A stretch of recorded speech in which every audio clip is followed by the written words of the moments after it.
alaykum do'stlar, assalomu alaykum. Bugungi videomizda sizlar bilan birgalikda Python dasturlash tilini mobil qurilmamiz orqali o'rganishni boshlaymiz. Buning uchun Play Marketdan PyDroid 3 ilovasini yuklab olishimiz kerak bo'ladi. Ichiga bitta bosamiz, yuklab olgandan so'ng boshlayman. Davom etishimdan demak,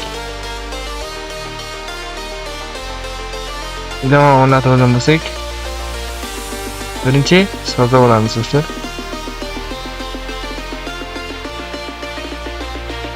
Settings bölümüne kiramiz.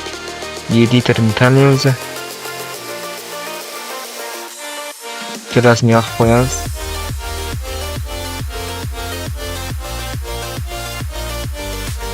Bu alt fanımız do'stlar. Reference'ga kiramiz. Daxsen. Shuni defaultga o'zgartirdim men. 26 dan qo'yib ko'tarishdim. Rang o'zini sanashadi bu. Tak. Sunberg. O'sh, bu da rang chiqadi. Kelasini yoqib qo'yamiz.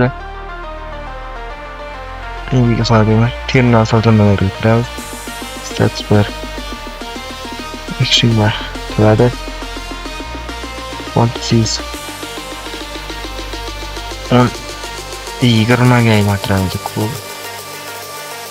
Har xil rangda ishlatishimiz. Mana oq ishlatamiz. Do'stlar, biz birinchi dasturimizni yozib ko'ramiz. Print bilan boshlaymiz. Print qavs qo'yamiz. Qo'shtirna qo'yamiz va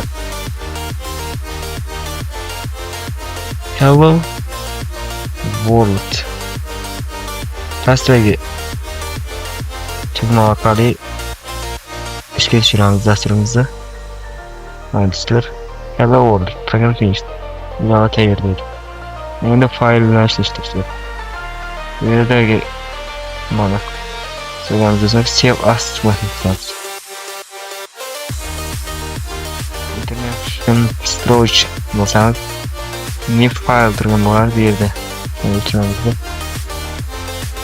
Browser bu yerda o'zimiz uchun Python fayllarimizni saqlash uchun